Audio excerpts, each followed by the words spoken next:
welcome back sa ating channel na It's a Job. So Happy New Year po sa ating lahat at sana ay naging fruitful yung ating 2023 at ngayon papasok na ang 2024 ay simulan natin ng tama, no? So ngayon akin po i-share yung mga experiences na pwede kong pwede maging benefits po sa atin, sa inyo at sa akin. Kung ano yung mga natutunan natin, no? Ano man yung inyong kumbaga setup, indoor or outdoor, alam ko na makakatulong tong mga pointers, no, na inihanda natin ngayon. So may mga guide kasi na minsan hindi or mahirap i-apply, no, sa setting na meron kayo dahil maaring iba-iba yung ating condition, no, ng setup. Maaring iba outdoor, iba indoor, iba sa window, sa labas lang ng window, at kung ano mang setup na meron kayo, no. Pero itong mga tips, no, na aking share ay pwede nyo magamit, no, sa inyo pong setup, kahit ano pang setup yan. So una, no, pagka kayo po ay nagamit ng medium, no, siguraduhin nyo na yung medium na ginagamit nyo ay low minerals. Basic na naman yun. Yes, basic yun, pero no, kahit na sabihin mong pure sphagnum yan at galing sa legit source yan, no, kahit sa akin galing yan, no, at sabing wash na, no, or let's say live sphagnum, no, bago nyo gagamitin as a medium, make sure na hugasan nyo muna. Kasi mapa-live sphagnum yan or wash kung matagal nyo na na-stock yan or matagal na nag-grow sa growing area nyo yung live sphagnum, nakaka-acquire din yan ng mga minerals sa hangin or dun sa mga iba pang mga naihalo nyong mga minerals or materials doon sa growing area nyo. So ako, pagka halimbawa yan, meron akong kabubukas lang dito na sako ng sphagnum. Galing to sa live sphagnum, pero medyo matagal-tagal na rin dito sa akin. So ang ginagawa ko dyan, dito pinababad ko muna. Pinababad ko sila, siguraduhin ko nakapag-absorb na enough moisture yan. And after nyan, tsaka ko uli babanlawan pagka gagamitin ko na as medium, no? Pag naman may bibili, mga pinantatappings ko kasi itong mga pure sphagnum na to. Hinugasan ko yan ng ilang beses, no? At kung hindi nyo hugasan yan, tignan nyo yung itsura. May sabaw. Ayan, di ba? Ayan, tignan nyo, tannins yan or yung mga chemicals na nandyan sa sphagnum. So, mapapansin nyo dito, meron ako laging tubig na kung saan bago ko itanim yung mga halaman na halimbawa may bibili mamaya, kasi ito, bago ko itanim to, so, hinugasan ko muna to. Tapos, tsaka ko tatanim. Pagkatapos nun, babalaw, ko pa uli, didiligan ko uli para mag-drip uli yung mga. Kaya minsan, papansin nyo, minsan, sir, basang-basa yung sphagnum. Actually, pinatuyo ko na yun, kaya lang, may mga naiiwan pa rin. No? Hindi ko rin naman pwedeng super dry na ipadala yan. At least may baon. At hindi rin naman ako nagkano na sobrang basa pagka sobrang layo. Kasi alam ko naman na hindi rin ideal na sobrang basa, di ba, pag pinapadala. No, sumunod, no, siyempre, yung halimbawa, no, gagamit rin kayo ng mga halimbawa tubig na pandilig, no. Minsan yung pandilig nyo na tubig, no, gagamitan nyo rin ng TDS meter kahit matagal na kayo nag-aalaga. Ako, no, dati sabi ko, alam ko na naman yung measurement ng tubig ng aming rainwater, pati yung tap water, no. Pero after lang ng 2 linggo, nung nag-measure uli ako dun sa tap water namin na pinanghugas ko dati ng live sphagnum, ng pure sphagnum, tumaas ng 100 ppm, no. From 100 plus, naging 200 plus na siya. So hindi naman ina-announce sa inyo yun ng nagsusupply sa inyo ng tubig, no, yung mga tap water. Pero, no, kailangan maging maingat pa rin kayo, no. Tulad na lang halimbawa, Sino ba yon? Yung nagbabalik ko na kaibigan na nag-aalaga ngayon ng Venus flytrap uli. No? Sir, nagdilig ako. Yung reverse osmosis naman yung pinandilig ko. Pero bakit parang hindi magandang effective din sa plants ko? So, gamit ka ng TDS meter. Is ginamitan niya. So, ang nakita niya doon, medyo mataas yung measurement ng rainwater, this reverse osmosis na nabili niya. Na supposedly should be like 0 to 15 ppm. No, yung measurement dapat noon sa TDS meter. Pero ang naging measurement, umabot ng 70 pataas. Biruin nyo, 70 pataas, parang tap water na yun ang isang magandang isang village na maganda, no? Subdivision na maganda na may filtration system na maayos, no? So ganun kataas yung nabili niya. Reverse osmosis, parang hindi na reverse osmosis yun, yung ganun 70 ppm. Although yung 70 ppm kakayanin pa rin ng halaman yun, pero siguro sa baguhan na kailangan yung talagang pinaka-best may apply niya, medyo alanganin yun. So 70 kakayanin pa kung acclimated and established na yung plant nyo. Pero kung bago yan, medyo mahirapan yung maka-recover, no? So mas maganda pagka mga bagong dating, syempre pure yung gagamitin nyo, no? Yung low ppm. No, sumunod, no? Halimbawa naman sa araw, no? Kasi ito basic, no? Parang inulit nyo lang kasi nagsasabi nyo na nakaraan. Ito kasi ito yung mga experience na sa tingin ko kinailangan ko dati nung nag-aalaga pa lang ako, pero hindi nabanggit sa akin. Kasi lagi yan, sa international community, ang laging isasampal na sagot siya which is tama naman talaga. Yung pure and direct sunlight maghapon, full sun, outdoor, pack. May sampal ni Batman kay Robin, no? So ayan ang laging advice sa inyo, no? Pero hindi naman tayo sa lahat ng pagkakataon may space na may bibigyan nyo ng full sun, no? Yung mga plants ninyo. Hindi rin sa lahat ng pagkakataon magiging ideal yung full sun sa plants ninyo. So ano kayo, kumbaga dumiskarte or common sense, ayun pala yung term, common sense. Kung sa tingin nyo yung plants ninyo ay still recovering from propagation or from long shaping, syempre ang sagot dyan i-acclimate nyo ng maayos, no? Kung matapang-tapang kayo at marami kayong baong experience, no? So diskarte nyo na nga talaga yun, no? Tulad na ito, halimbawa, di ba sabi ko pag bagong acclimate wag agad ipupulsan, pero dahil na-acclimate ko na to previously at alam ko na normal sa halaman na mangitim yung traps, inilalabas ko agad sa arawan or pulsan, no? Pero meron akong ginagawang mga pag-iingat dahil alam ko na itong mga halaman na to ay hindi mura at bago to sa mga collection natin, kaya gusto rin natin paramihin. So ang ginagawa ko, sinusuportahan ko siya ng tingnan nyo lahat ng mga tinanim natin, lalo na itong mga pom-poms, tsaka yung common na white, at iba pang mga favorite ko na Venus flytrap. Ano nakikita nyo sa paligid nila? Nasa pulsan sila. Kahit itong newly repotted and newly propagated na mga plants, no, ay merong mga live sphagnums, pero nasa pulsan sila. At kahit na may live sphagnums, ang dami pa rin ng itim na traps. So dapat ba ako mag-alala? Hindi, dahil sa kabila na may mga itim na traps dyan, tingnan nyo yung gitna ng mga newly propagated natin, may new growth na. So pagka mga nakakakita kayo ng pangingitim ng traps, as long as hindi yan nasa new growth, wala kayong dapat ipag-alala. Pero kung nasa new growth yan, no, at nangitim, no, yun ang itim, hindi yung ito, tulad na ito na damage nakita ko.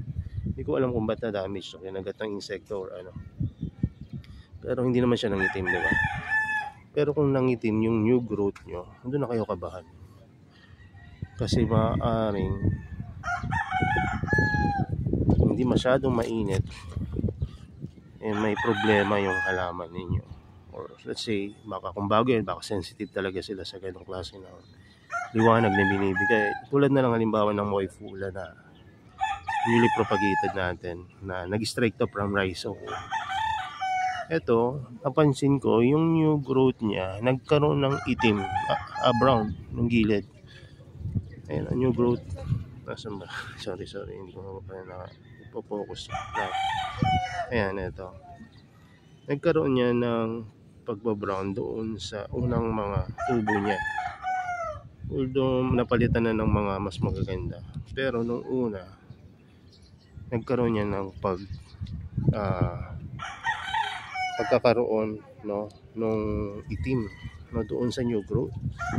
At tinignan ko yung paligid niya, ang dahilan pala kaya nang itim siya ng gano'n, napalibutan agad siya, na welcome agad siya ng mga algae.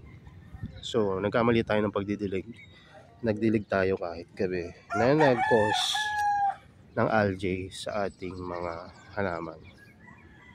So may video tayo tungkol doon sa pagdidilig na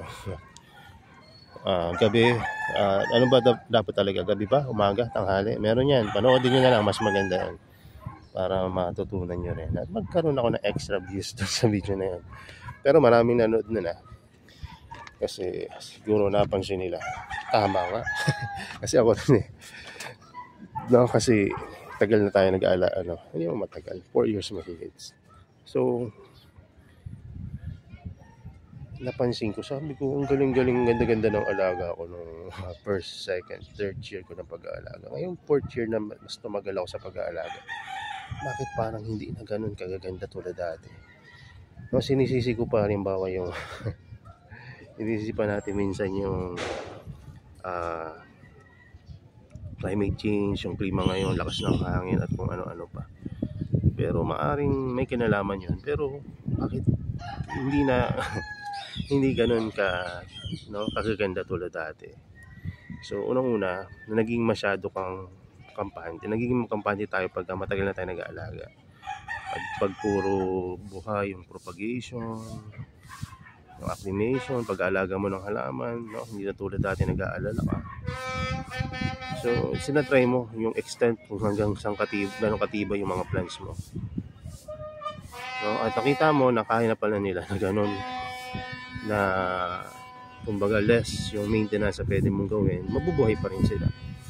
So hindi mo na ginagawa yung dating best mo, no? So yun, no? So maging kayo, no? Maging strive tayo doon sa best, no? Para sa atin at para sa mga plants natin, no? At okay rin minsan na pinagpapahinga nyo yung mga plants ninyo from repotting and propagation, no? Kasi dyan lumalaki yung mga halaman, tumataba yung rhizome, at nakikita nyo talaga yung pinaka magaganda nilang traits, no? So hindi rin masama na matuto tayo sa pagkakamali natin paminsan-minsan, no? Pag talagang nakita natin, mali pala talaga ako, aminin natin yan. Minsan ayun yung isa sa mga way, no, para matuto tayo. Yung aminin natin yung dating mali natin, tapos try nating baguhin yung system kung paano natin ginagawa. No, at ano pa ba yung pwede nating may isi-share ako sa huli, no? At sana maging additional, no, doon sa inyong mga kaalaman din. Tapos rin pala, mag-try rin kayo nung yung kahit na ang dami ng mga nag-a-advise sa inyo, na-try nyong isipin kung ano talaga yung mas bagay doon sa setup niyo at base doon sa resources na meron kayo. Kasi sa tingin ko isa yun sa mga pinakamahalaga na pwede nyo matutunan, no, dito sa video na to, yung sariling diskarte sa pag-aalaga. Kasi minsan pwede natin itanong no, sa mga kakilala natin na mas nauna sa atin, okay yun, no, pero hindi lahat na may advice ko or may advice ng iba, no, ay mabagay doon sa setup nyo.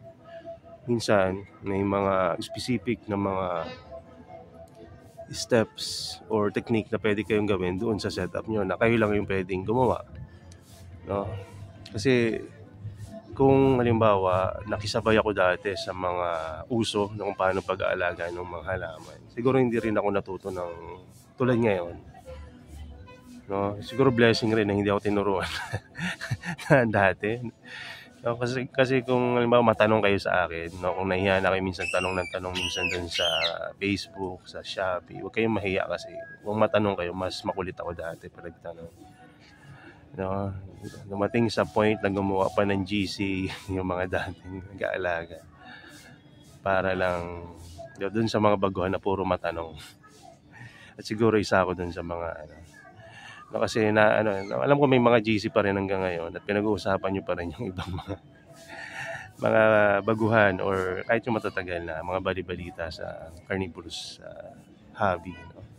Okay rin naman yun, no? Kasiyahan rin yun, no? Pero ayun nga, no? Diskarte, yung sarili nyong diskarte, napakahalaga niyan. No, halimbawa, no, kung wala tulad ko, wala akong access dati sa malamig na klima dahil may mga plants na kailangan ng malamig temperature, tapos kailangan ng humidity, yung iba kailangan ng grow light, iba nga nag-aircon pa tapos nag-humidifier pa. Wala naman tayo nun, no? So ano yung pwede kong gawin, no? Yung diskarte ba, no? Na diskarte na within the limit pa rin ng safety ng plants tsaka yung ninyo, no? So bigyan ko kayo ng example. Like for example, nagkaroon ako dati ng Drosera Andromeda. Wala akong alam kung paano i-set up siya dati dahil anong gagawin ko? Wala akong air condition na room, no, para ilagay doon tsaka grow light. So yung iba ginagawa, yung pinaplastic, no, tapos yun, ina-outdoor nila. Yung iba nabibake, namamatay. So paano kung iiwasan yung ganon? Kasi Drosera Andromeda gusto niya yung humid talaga, no? Pero sa tingin ko ngayon maalagaan ko na yun ng mas maayos. Pero balik tayo doon. Anong ginawa ko doon sa Drosera Andromeda? No? At actually may kasabay pa yun na mahirap rin alagaan, yung Cephalotus. Hanggang ngayon mahirap alagaan, no? Pero doon sa Drosera Andromeda, ang ginawa ko doon, gumawa ako ng parang ganito rin yun, itong tray. Ang daming gamit na ito. Ang ginawa ko dito sa tray pala, ito, nasa harapan pala natin. Tinaob ko yung tray, nilagyan ko ng butas. Ito nakataob to kunyari. Nilagyan ko ng butas dyan para maipasok ko yung halaman. Zoom out tayo. No, nilagyan ko ng butas para maipasok yung halaman. So naging dome yung tray. No? Ano na nga natin, imustra natin. So ayan, binutasan ko dito yung tray dati. Tapos pinasok ko doon si Drosera Andromeda sa loob. So, medyo mas mataas dito ng kaunti yung aking ginamit. So after ko mailagay, sabi ko ngayon may dome na siya, no, humidity na siya. So paano ko naman siya mapapalamig? So ang ginawa ko, yung mga sphagnum moss ko dati, may mga live pa yun. Hindi ganito yung quality, magaganda talaga. So binalot ko yung tray, no, sa paligid niya. At binabasa ko yung regular, no? So nag-add siya ng humidity. Malamig rin ang sphagnum moss, kaya nag-drop rin ang temperature. Hindi ko lang nakuha yung talagang sobrang baba ng temperatura. Pero nakatulong yon para mabuhay ko at ma-propagate ko dati at makabenta ako ng Drosera Andromeda. No? So nakakatakot talagaan kasi dati yung mga tulad ng mga Cephalotus, Drosera Andromeda. Hanggang ngayon naman, no, hindi ko pa rin talaga 100% kuha sa Cephalotus. Pero kahit pa paano, nag-gain ako ng experience dun sa mga diskarte na yon, no, at yung mga experiment na yon, kung ano yung pwedeng gawin. So paano ko ba ginagawa yun? Yung nag-iisipan siyempre, parang kayo rin, no, pagkadating ng plans anong gagawin nyo, no. So ayun ang ginawa ko, isip ako anong pwedeng gawin. Tapos minsan pag wala talaga akong sagot na makuha, no, sa community, sa mga kakilala ko, no, yun nga, no, maniwala ko sa hindi talagang pinagpipray ko, literal. na pinagpipray ko. Unang-una dyan, yung live sphagnumos. So, nung time na yon halos wala pa ako nakikitang nag-aalaga ng live sphagnumos outdoor. Hindi ko alam kung tayo yung isa sa mga nag-start niyan at nagturo kung paano mag-propagate at mag-alaga ng sphagnumos outdoor. No, pero nung una, hindi ko talaga kaya. No? At ang ginawa ko, pinag-pray ko. At kaya naman ako na alaga talaga ng live sphagnumos. Kasi napanood ko rin sa mga sa research ko tsaka dun sa mga panonood ko rin na yung live sphagnumos pala nakikita rin yan sa wild, no, na kasama ng mga carnivorous plant. So kaya ayun yung naging isa sa mga sabi ko, pwede pala yon na pampalamig, pataas ng humidity.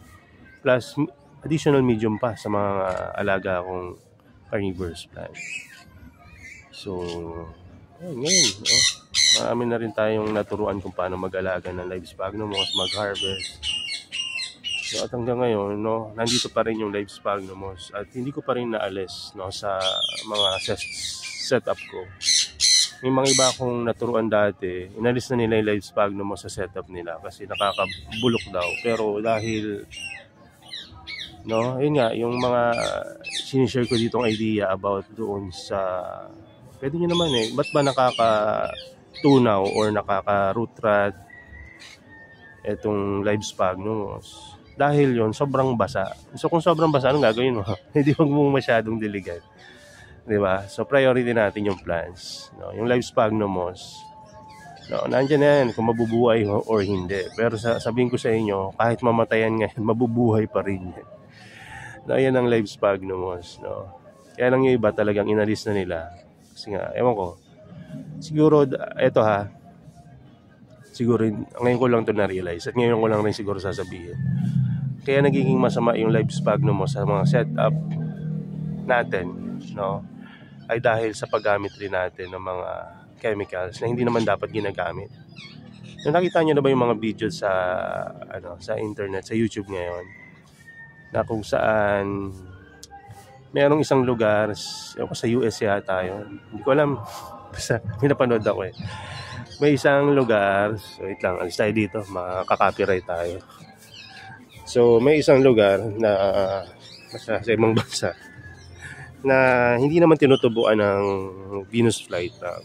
So ang ginawa ng mga ibang nag-aalaga dati ng Venus flytrap, dahil nakikitaan nila na may tumutubong Sarracenia dun sa lugar, which is ayun yung local carnivorous plant doon, at ilang mga sundews, tinaniman nila ng Venus flytrap, no, yung lugar. So ngayon, nung binalikan na nung mga tao after 10 years, no, na mahigit, no, na nandun yung Venus flytrap na tinanim nila, napuno yung lugar, no, ng mga napuno yung lugar ng mga Venus flytrap. So although hindi naging maganda yun sa kalikasan dun sa lugar kasi naging invasive yung Venus flytrap dun sa lugar, sobrang dami. So hindi inaalagaan nyo ng sobrang dilig, no? Hindi nidiligan araw-araw. So regular lang talaga ng na nandun lang sila. Tapos dumami ng kusa at hindi lang dumami, ang lalaki. Siguro kung hindi man mas malaki, kasing laki ng mga pinakamalaki mga cultivar dito sa inalagaan dito sa captivity or ng mga hobbyist. Ayan. So ibig sabihin lang nun, hindi natin kailangan gumamit ng mga chemicals para mapaganda yung setup natin. No, yung tamang pagmamanage lang, no. So ito ilang buwan na hindi naman ako gumagamit ng anong klaseng chemical, kahit na yung Paxi na binibenta ko, hindi rin ako gumagamit yan basta-basta. So turuan ko kayo kung paano ko ginagawa yun pag ba ako po pesto. Pares na maingay yung sides ganito talaga siguro pag talaga pag New Year. So dito tayo. So ayan. So ito, paano mag-alaga Ay, gawin kaya natin ito sa ibang video, no? Haba na ito, 25 minutes. Pero sige, ilagay na rin natin dito. Ano naman, New Year naman eh. So, kumbaga parang gift ko na sa inyo to. So, paano mag-alaga ng Venus flytrap or any carnivorous plant without using any chemicals maliban na lang sa tubig, kasi ang tubig chemical rin yan eh. So maliban sa rainwater or low ppm water. So pag nag-alaga kayo, paano ako mag-aalaga sir na hindi kailangan ko mapalaki pero hindi ako gumagamit ng chemicals? So hayaan mo lang, huwag mong spray ng kahit anong fertilizer, dahil yung fertilizer na yan, pag nagkamali ka ng apply, ang labas niyan ay algae. Okay? Sumunod. Paano naman sir kung merong peste? Hindi ba ako gagamit ng chemical? Anong gagawin ko?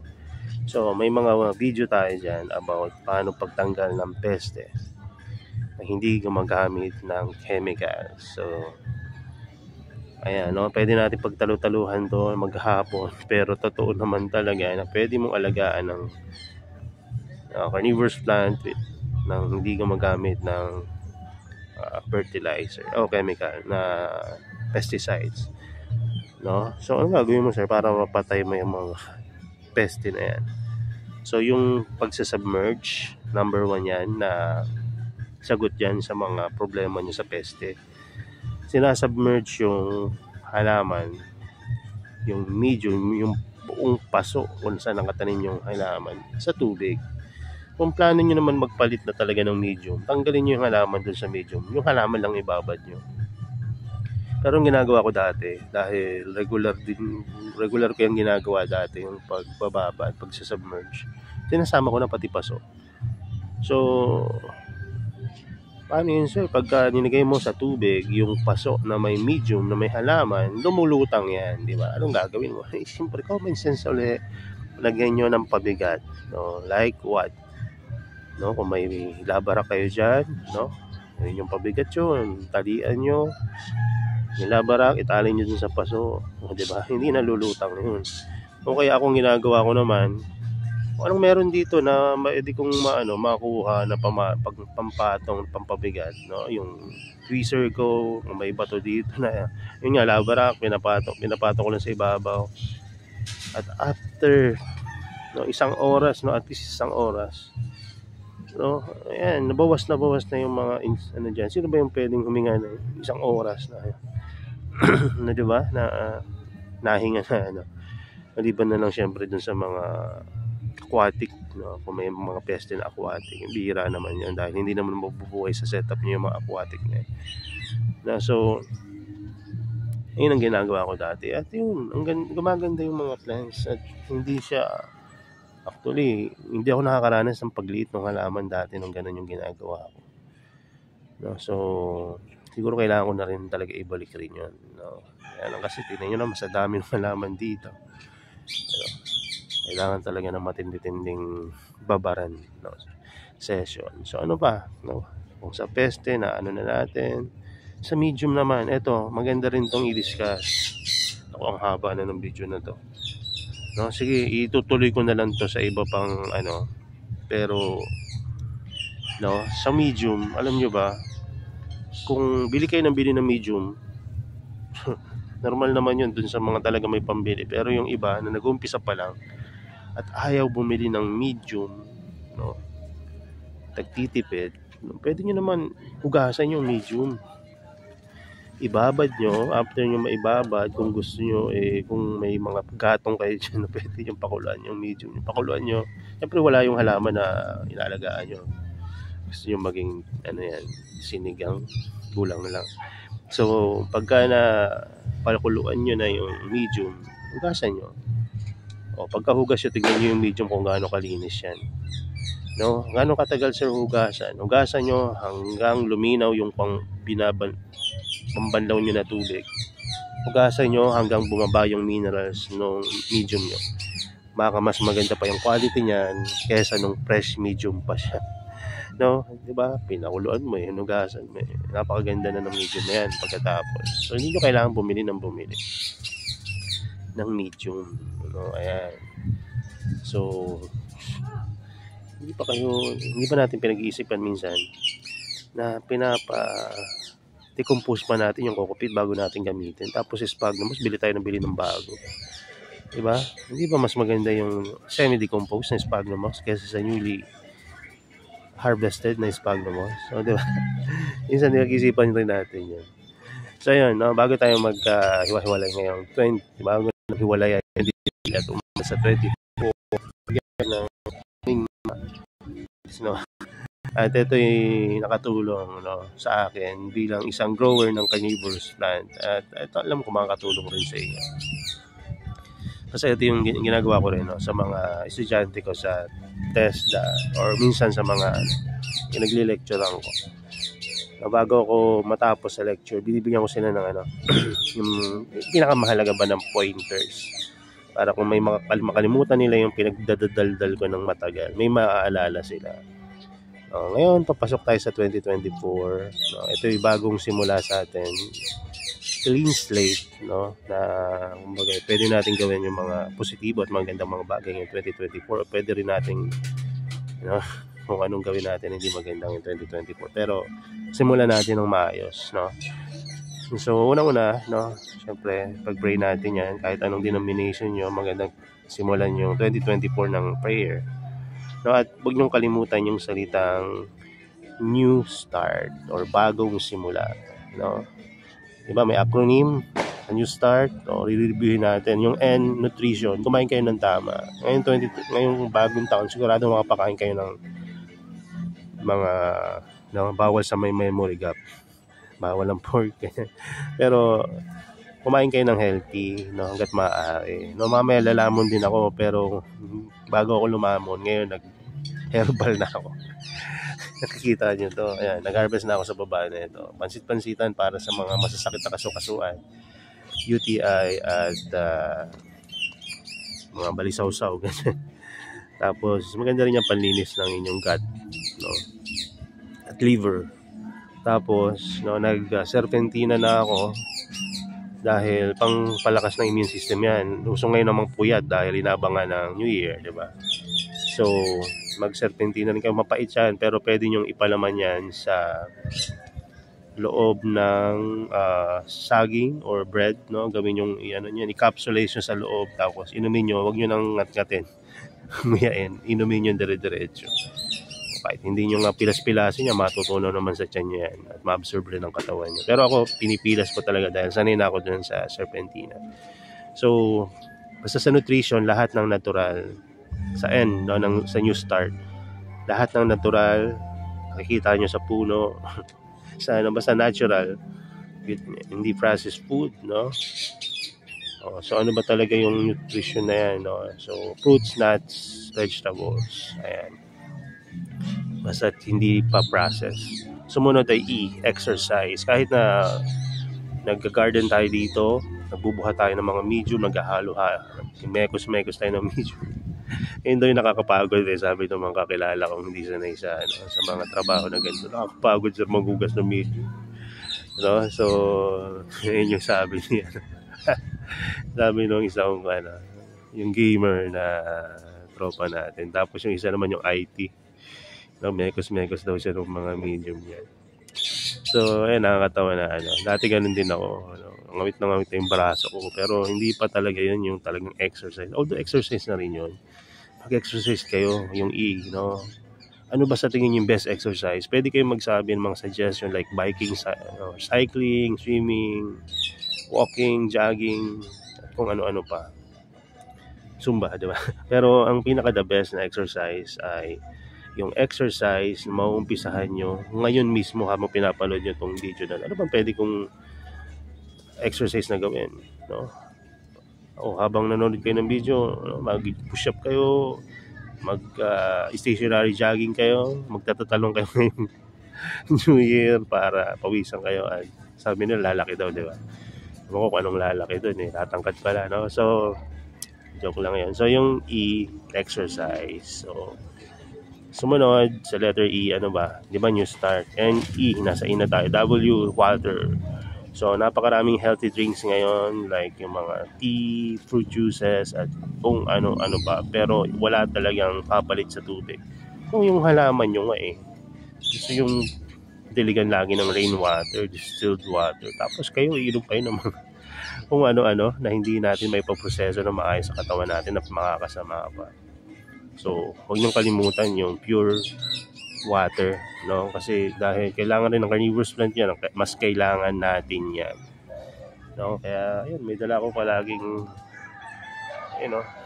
hindi man aqua plus yan. Pero nalalagyan pa rin ng tubig yan. At yan ang ginagamit ko pa. Nagbabike ako, nasa work ako, at kahit dito. So, regalo sa akin yan ng mga estudyante ko dati. So, yan, water. Sumunod sa water, NEW na, di ba? Space, tapos S ulit. Kayo S naman, no? Yung S, sunlight. Di ba kailangan ng mga halaman nyo ng sunlight? No? Mas kailangan nyo rin yan, no? Yung sunlight na yan. Mapapansin nyo, usong-usong ngayon ng mga glutathione at gusto magpaputi. Kaya bihira na yung mga nagpapaaraw. At tumataas yung prevalence ng mga sakit sa buto, osteoarthritis, yung mga arthritis, porosis, at kung ano-ano pa. So bakit? Dahil bihira na tayo magpaaraw. Napakahalaga nung araw. Yung mga maliit na bata, ba't yung pinaarawan nyo? Dahil maganda sa katawan ng araw. Ba't yung mga damit pinapaarawan nyo? Dahil ayaw nyo bumaho. Bakit? Ayaw na natin magpaaraw. So, tayo. Kahit uminom kayo ng isang timbang gatas at hindi kayo magpaaraw, hindi nyo rin ma-absorb ng maayos yung calcium na iniinom nyo. So, mahalaga ang araw. Hindi ko na masyadong i-elaborate yan, pero wag naman susobra. Kasi pag sumobra yan, sakit sa balat naman abutin nyo. So, at least 15 minutes yung pinakamaagang sikat ng araw. Or late afternoon pa pwede rin. Kung hindi kayo makapagpaaraw ng umaga. So, ano pa? So, sumunod ay NEWS. So, sumunod yung T. Yung T, temperance or pagpipigil. Napakalawak ng ano na yan. Pero yung mga bisyo, no, ay iwas-iwasan natin. Alam nyo ba, nung ako ay nag-aaral as physical therapist at na-assign ako dyan dati nag-rotate kami as intern sa orthopedic, meron kaming naging parang pasyente dyan na nagkaroon siya ng sakit dahil hindi naman siya nigarilyo kasi 6 years old na bata, na babae. So, yung lolo niya na naninigarilyo dahil love na love siya ng lolo niya. Hindi alam ng lolo niya na may tama yung kanyang lungs or meron siyang TB, no, may tuberculosis siya. Hindi niya alam kasi wala namang mga sign or nararamdaman siya. So pag pupunta yung lolo, duman dinadalaw, niyayak syempre nakipaglaro. At tumihiga doon sa higaan ng bata. At sinasamahan syempre, no, bawa nag-story sila. So kaya lang biglang nagkasakit yung bata. No, yung tuberculosis ni lolo napunta sa bata at nagkaroon ng tuberculosis yung 6 years old na napakabait na bata. So pag namadalo kami sa room niya, nakangiti siya kahit na may nararamdaman siyang hindi maganda. Alam niyo ba kung anong tuberculosis yung tumama sa kanya? Pat's disease, tuberculosis of the spine.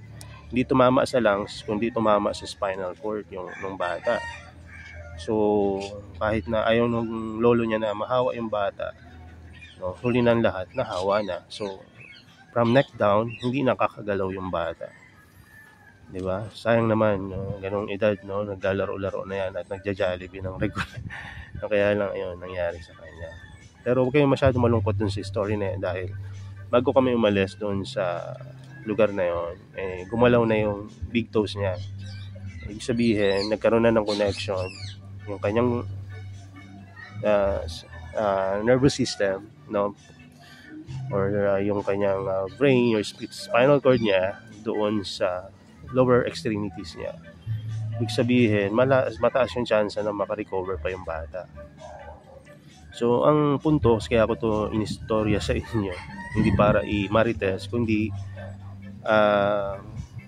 makapansin nyo doon, no? Hindi lang first, second man, third hand, may fourth hand smoke na rin ngayon. Kapag humiga kayo sa higaan ng hindi naninigarilyo, pag hinigaan niya ng iba, makukuha nyo rin yung mga nicotine or kung anumang chemicals na nandun sa pagsisigarilyo ninyo. Hindi ko kayo ginajudge dahil taga-bilya rin ako ng sigarilyo ng parents ko dati. Pero ngayon, tumigil na rin sila. So, pag-pray nyo pag di nyo kaya dahil may paraan na talaga na kayo makatigil kasi Grabe yan, manigarilyo dati yung parents ko, no? Talagang rim na sigarilyo, no? Kasi OFW sila dati. Pag umuwi talaga napakarami namimigay, tapos sigarilyo, alak. Pero nakatigil nila ngayon. So mas masaya, mas matipid pag walang masyadong bisyo. Sir, mas matipid ba talaga? Hindi ko rin alam eh. So ayan, sumunod. Temperance, no? A naman. Yung A ay air, no? So hindi nyo na mapipili kung anong pumapasok sa butas ng ilong. Pero pwede kayong mag-alaga ng mga indoor plant, no? Na pwedeng mag-filter ng inyong hangin, no? Sphagnum moss, napakaganda niyan. Yung mga ibang mga indoor plants pwede rin mag-filter. Diba? Yung mga carnivorous plant, isa sa mga sign na maganda yung ecology dun sa lugar, or yung tawag dito, yung environment, no? Maganda pa yung yung maganda pa yung mga quality ng air. So may tanong ako minsan, ano mas maganda, mag-aircon ka o magbukas ka ng bintana kung fresh air naman? So ang sagot talaga doon, magbukas ka na ng bintana, dahil mas maganda yung air, no, na pinilter na ng kalikasan kaysa yung pinilter ng filter. Halimbawa aircon or yung mga HEPA filter na yan, dahil talagang filter na filter yan, no? So pati yung mga good ion yung napipilter out, no? So basta, no, kung nakakita kayo ng bundok, alam nyo kung gaano kagandang huminga ng outdoor fresh air. Kaya may umaakyat ng mga bundok ngayon, kahit na yung mayayaman, no, ginugustong umakyat sa taas dahil alam nila kung gaano kasarap huminga ng quality ng air sa bundok. Tuktok ng bundok, ang sarap talaga. Pag naalala ko yan, talagang para akong binabalik dun sa lugar na yan. Anyway, sumunod sa A ay R. Kahit ginawa nyo na lahat ng mga pinagdadaldal ko kanina, mag-exercise na kayo at lahat, pero hindi nyo ito ginawa, hindi masyadong makukuha yung benefits. Yung R ay yung rest, no? Dati rin po kung nag-work sa Slimmers World dyan sa Philinvest Alabang at sa Doha, Qatar as tagaturo ng exercise. So alam nyo ba, ang exercise, kahit mag-exercise kayo at hindi kayo nag-rest, hindi kayo mabe-benefit dun sa ginawa nyong exercise. Maaaring naging harm pa sa inyo yun dahil hindi kayo natulog o nagpahinga. Napakahalaga ng rest dahil dyan rin nagde-detoxify yung katawan natin, no, kapag gabi. Kaya pag umiihi kayo sa umaga, may amoy, may kulay yung inyong ihi dahil nag-detox or naglinis yung katawan nyo at nagpahinga. So kaya pagising nyo sa umaga, huwag kape or soft drinks ang inumin nyo, kundi tubig, para ma-replenish, no? Diba naliligo nga tayo araw-araw tapos hindi tayo iinom ng tubig, no? Ano yan, malinis lang sa labas pero sa loob ay hindi. So kailangan natin uminom ng tubig. At yung panghuli ay mag-rest, matulog. Sumunod, ano ba yung pinakahuli? Yung T, last na T. O yung T, hindi ko na masyadong pahabain, pero ayun yung isa rin sa pinakamahalaga, which is yung trust in God. No, hindi ko alam kung anong mga denomination nyo, pero ako ay naging sakristan dati. At ako ngayon ay Seventh-day Adventist Christian, pero wala sa denomination yan. Nandiyon yan sa personal na relasyon nyo sa Panginoon. At no, pagka may personal kayo na relasyon sa Panginoon, mapupunta kayo, no, doon sa pinakamagandang pakiramdam, no? Hindi lang pagka may bago kayong halaman masaya, or na-propagate mo, napaganda mo yung halaman masaya. Alam mo ba, mas masaya kapag kasama mo ang Diyos sa buhay mo, diba? So ayun lang siguro yung ma-share ko ngayong last video natin for 2024. Hopefully may natutunan kayo, no? Ayan, kanina ko pa tinititigan tong nasa harapan natin, no? At hopefully ay hindi tayo makapiright dahil sa mga ingay sa paligid, no? Pero no, kung sino magpo-purchase ng mga halaman from today na in-upload ko tong video hanggang first week, no, ng January, no, 2024, no, ay bibigyan ko ng leaf pullings, no, or leaf cuttings, no, na itong Pingicula Aphrodite. So pagka nag-leaf pullings ka, paano ba yung leaf pullings, sir? So kukuha ka dyan, ito ilalapat mo lang sa baba, dapat mo lang dyan. Okay ka ng konti. Ilapat mo lang yan. Ganyan mo ng konti, oh. Lip pullings na yan. Etong lip pullings na yan, pag tumagal, magiging maliit na Aphrodite. Maaring isa o dalawa or more than that, no? So, bakit natin pinamimigay ito? Bagong taon, no? So, thank you na rin yun dahil napanood nyo itong last part na itong video na to. So, any purchase ng plant, no, bibigyan ko niyan. Ayan. So, baka maubos to, hindi naman siguro. At bibihira rin naman nakakapanood ng video na ito ng mga last part. Pero kung napanood nyo, di good for you. Kung meron na kayong Aphrodite, titignan natin kung anong malilipulings natin ng mga ibang pinikula. O pwede ko rin kayong bigyan ng extra freebies, no? Doon sa mga iba na nandito. Like yung sinagtala, mammoth, bristletooth exdentate, at yung iba pa, like maroon monster, no? Ay pwede kong i-add yun. Pero maliliit kasi mga propagation ko yun. No? So free yun kapag napanood nyo to hanggang first week lang ng January. Pero kung napanood nyo to ng ibang mga panahon at meron pa tayong ibang mga pwedeng ipamigay, o malay nyo, no? Makapag-out rin tayo. So yun lang muna at salamat sa inyong panonood, no? At Happy New Year sa ating lahat. Ayan.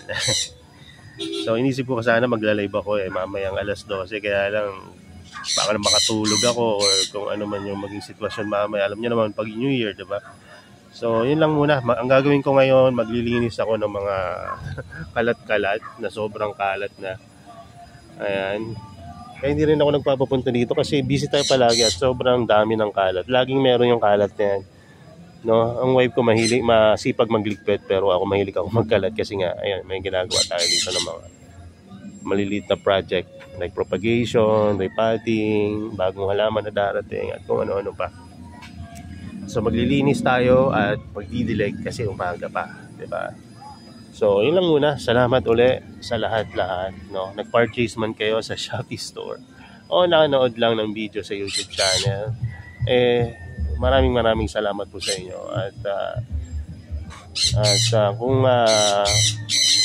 gusto nyo rin mag-thank you dun sa mga video na pinapanood nyo, hindi ko kayo hilingin na bumili sa Shopee Store ko, kundi ipag-pray nyo na lang ako at yung family natin at ipag-pray ko rin kayo. So yun lang muna at God bless sa inyo and bye bye.